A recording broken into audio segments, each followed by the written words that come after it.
Para a gente manter essa...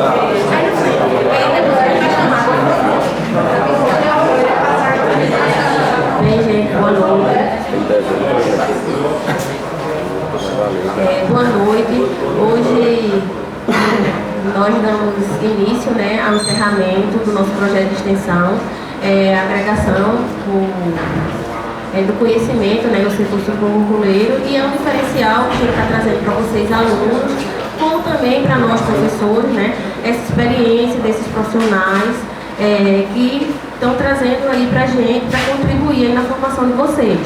Certo? Uma parceria muito vantajosa que a gente conseguiu fazer, e hoje, com muito orgulho, a gente está reunindo algumas pessoas do setor para, em primeiro lugar, a gente vai apresentar uma palestra sendo representada pela Monte Alegre, né, pelo Dr. Valmor, engenheiro da automação. Em seguida, a gente tem o Zidelson, que é professor do IF, mas também tem experiência em usina. E em seguida, a gente abre para uma discussão, uma mesa redonda, para falar a respeito das perspectivas do setor sucroalcooleiro, que, claro, é um assunto que interessa tanto vocês quanto a nós, e a gente espera aí a contribuição de vocês. Em primeiro lugar, eu queria agradecer a presença do professor Marcelino, né, diretor do centro, prestigiando aí o nosso evento, que é realmente um marco aí para o departamento. Tem sido bem importante esse contato, essa parceria com esses profissionais. E como também agradecer aos professores do departamento que contribuíram junto comigo, com o Pablo, né, que são os coordenadores desse projeto, para que ele realmente se tornasse realidade. E com essa aproximação com a indústria, a gente percebeu que realmente é um marco para o curso, e assim, nós fomos muito bem recebidos por todas as usinas, então isso já traz novas perspectivas para os nossos alunos. Então vocês aproveitem assim, as disciplinas, os conteúdos que são repassados, para que realmente vocês sejam absorvidos aí pelo mercado, que vai exigir muito de vocês, certo? Então a gente vai começar aqui a palestra. Vou convidar aqui Dr. Valmor Barreto para apresentar aí a palestra dele, representando a usina Monte Alegre. E eu costumo dizer, vai ser uma palestra e se tornar um bate-papo. Vocês interfiram e tirem aí as dúvidas para que a gente possa aproveitar da melhor forma, certo? Vou passar a palavra aqui para Valmor, e boa palestra e aproveita. Obrigado.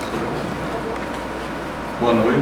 Meu nome é Valmor, sou engenheiro de automação, formado em engenharia mecatrônica na Universidade de Pernambuco. Sou pernambucano, assim como a professora Érica, mas já estou aqui, adotei a Paraíba como lugar para se viver. Aqui é um lugar muito bom de se viver. Eu queria pedir desculpas em nome da doutora Marlene Oliveira, nossa gerente industrial, que ela não pôde vir. Ela está lá em reunião ainda com a diretoria e não conseguiu vir a tempo, mas vamos tentar aí passar por do nosso dia a dia lá na usina, aqui junto com o Dr. Jailson, que é o químico responsável lá pelo processo também, e vai junto comigo aqui, a gente vai tentar passar um pouquinho.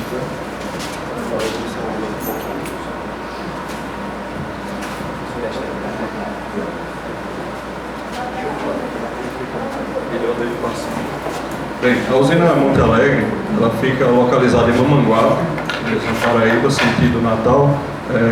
Ela foi fundada em 1940 e já faz 20 anos que ela pertence ao Grupo Soares de Oliveira. Tá? A gente faz, a gente faz açúcar, etanol, temos também a parte de geração de energia, que é o que as usinas estão migrando recentemente para toda a parte de geração de energia. Essa última safra que se encerrou agora em janeiro, né, usinas são sazonais, como a maioria de vocês já deve saber, e aqui no Nordeste, aqui especialmente na Paraíba, a gente tem a safra começando ali entre julho e agosto e vai até janeiro, fevereiro. Algumas usinas estendem até abril, mas esse é o período de safra aqui da região. Tá? O ano passado nós tivemos 157 dias de moagem, moemos 781 mil toneladas de cana e tivemos um tempo aproveitado acima de 90%, que é considerado bom. Nós aumentamos bastante nossa média horária, fomos para cerca de 230 toneladas por hora, muito por causa de automação, coisa que a gente conseguiu implementar aí nos últimos tempos. A usina vem investindo muito em automação, então a gente conseguiu esse número que, para nível da região, é muito bom. Produzimos 1.345.000 sacos de açúcar, fizemos mais de 20 milhões de litros de etanol, um rendimento médio aí de 102 quilos por tonelada de cana, ou seja, para cada tonelada de cana que chegou à usina, a gente conseguiu extrair 102 quilos de açúcar, tá? O rendimento de etanol por mel, que é o resultado da fabricação, do 314, e por cana diretamente ficou em 86, 34, PCC de 14 e a TR de 138. No setor de usinas, o sucro energético, antigamente era açúcar e álcool, hoje em dia é açúcar, etanol e agora com energia também, então se tornou sucro energético.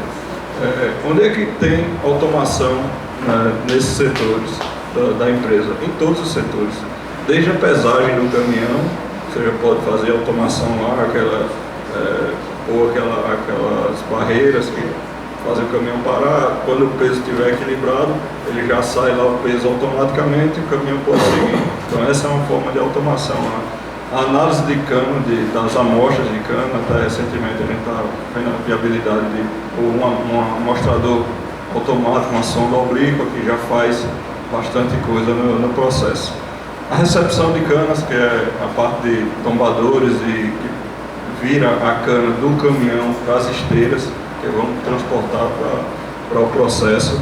A preparação e moagem, que é onde a cana é triturada, esmagada diversas vezes, a gente vai ver um pouco mais na frente, para poder extrair o caldo.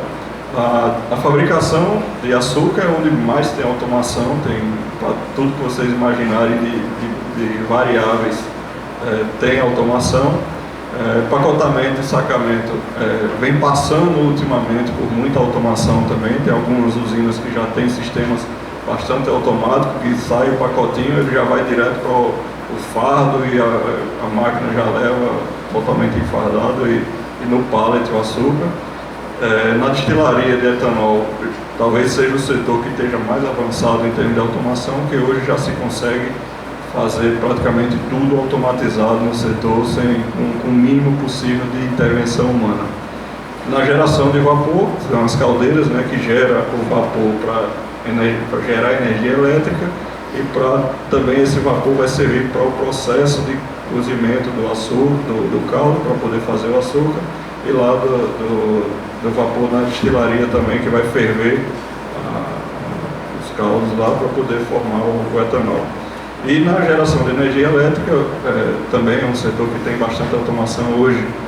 A grande maioria das usinas já utilizam geradores automáticos, que não precisam de intervenção, a não ser na partida, e aí eles seguem automático. Tá? Mas o que é automação em si? Porque muita gente ainda confunde, há muita dúvida. Hoje é muito comum se falar tudo como automação. Mas a automação é a aplicação de técnicas que vão deixar aquele sistema ou aquela máquina específica. Você pode fazer desde um processo ou simplesmente uma máquina, você vai deixar ela autônoma, ou seja, vai deixar ela possível de realizar, de tomar decisões, de tomar ações sem a necessidade da intervenção humana, certo? Então, há uma grande diferença entre automatização e automação. Isso é uma coisa que se confunde muito. O que é tornar automatizar, deixar um processo automático. Por exemplo, você tem uma esteira aqui de produto, ele está trazendo um produto e eu preciso trazer aqui para outra esteira. Então, você tem um ser humano pegando aquele produto e pondo aqui do outro lado. Esse processo, como é repetitivo, ele é passível de se fazer uma automatização ou uma automação. O que é que acontece? Você vai lá e põe um robozinho para pegar aquele produto do ponto A para pôr no ponto B. Se ele fizer isso simplesmente sem tomar nenhuma decisão, simplesmente pegando aqui e jogando aqui, isso é uma automatização. Por quê? Ele não toma nenhuma decisão. Se faltar produto, ele vai continuar fazendo o mesmo movimento. Você parou a esteira, parou de vir produto e ele continua fazendo o mesmo movimento. A partir do momento que você dá a ele referências que vão permitir que ele tome decisão, ele vai se tornar autônomo. Por exemplo, não tem produto, eu não me mexo. Isso é uma automação. Outra coisa, ao pegar o produto, pese e veja se ele está dentro das características especificadas. Se tiver, você põe aqui. Se não tiver, você solta ele. Então, essa é uma automação, porque o sistema passou a tomar decisões sem a necessidade da intervenção humana. O humano não precisa estar dizendo, tem produto agora, está no peso, então ele passou a ser autônomo. Certo? Grande maioria das automações hoje em dia utilizam sistemas de controle do tipo PLC ou CLP, controlador lógico programado. Tem também, desde pequenas automações, como microcontroladores, microprocessadores, são vários equipamentos que você também pode fazer de acordo com o tipo do processo, aquilo que você quer, o grau de sofisticação que você quer utilizar.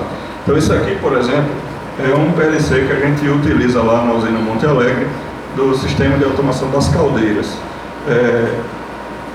Essa parte aqui é o que chama CPU, é onde toma as decisões, é o processador do computador. Inclusive, esse sistema aqui tem 2 CPUs. A usina Monte Alegre foi a primeira usina do Nordeste a usar sistema redundante de processamento, ou seja, se essa CPU, se esse computador aqui parar, o outro assume o processo sem parar nada, automaticamente ele já passa por um sistema de rede.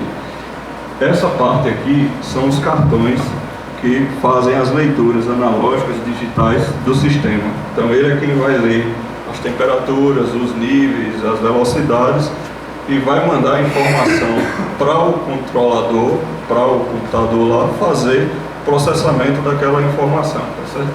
Então, esse é um controlador bem comum em usinas, de um fabricante, inclusive, que é bem forte nesse setor.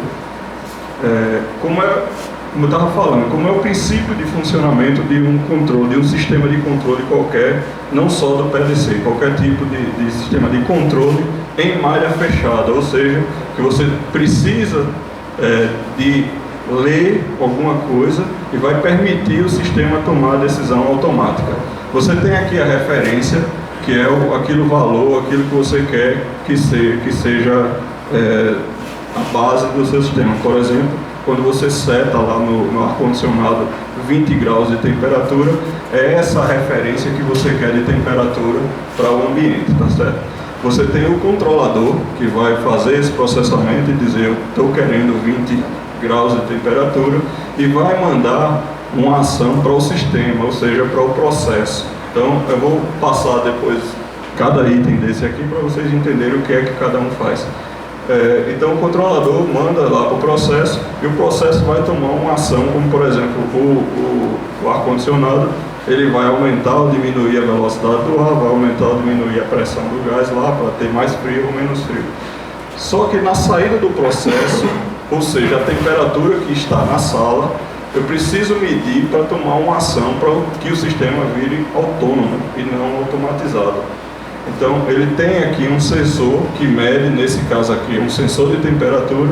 Ele vai medir essa temperatura do ambiente e vai dizer ao controlador, a temperatura do ambiente está em 22 graus. Então, o controlador vai comparar os 22 graus que está no sistema com os 20 graus que eu estou pedindo a ele que ele coloque de temperatura. Então, isso aí vai fazer o controlador dizer: gire mais rápido o ventilador, aumente a pressão do gás e torne a sala mais fria. Até o momento que chegar nos 20 graus, e aí ele vai entrar em um sistema de equilíbrio. Então, isso é um sistema de malha fechada. Lembra lá do exemplo da esteirinha? Ele não tem esse sensor de medição aqui. Se você não... o que pega o pacote daqui e põe aqui, ele não tem esse sensor para dizer tem pacote ou não tem. Então isso é o que faz o sistema ser autônomo, tá certo? Isso aqui é um tipo de sensor que é muito usado lá, que é sensor indutivo, tá? Ele, nesse caso aqui, ele verifica quando tem a presença, quando está próximo algum material metálico. Então você chega aqui, pode ser quando se move alguma peça, uma esteira, qualquer coisa. Centrífuga usa muito, no apalpador, em todas aquelas partes, no mexedor dele, na abertura das comportas de mel rico, mel pobre, enfim. Utiliza muito esse tipo de sensor. Outro sensor tipo indutivo também é o pick-up. O pick-up, ele atua junto com uma roda dentada dessa, e cada vez que essa roda é acoplada, por exemplo, no eixo do gerador, da turbina lá, do gerador de energia elétrica. Então esse sensor fica aqui próximo, e toda vez que passa um dente desse próximo ao sensor, ele dá um pulso lá para o controlador. Ele vai fazer o cálculo de quantos pulsos por segundo, vai transformar aquilo em uma frequência e vai dizer o seu gerador está a tantos RPM ou qualquer tipo de medição, certo? Esse aqui é o tipo de sensor capacitivo. Ele tem uma ação parecida com o sensor indutivo, só que o que ele faz é medir a proximidade de qualquer tipo de objeto. Como, por exemplo, você pôr a mão, ele é muito usado na moenda para detectar o nível da cana que está no donélio. O donélio é aquela parte que fica onde a cana entra para poder ser esmagada. Então esse é o tipo de sensor muito utilizado, capacitivo. Esse aqui é um sensor de temperatura, é um chamado PT100. Então você tem aqui na ponta dele uma ligazinha metálica, e de acordo com a temperatura, quando aumenta ou diminui, ele gera uma corrente elétrica que vai lá para o controlador também, e aí o controlador consegue enxergar essa temperatura, está maior, menor.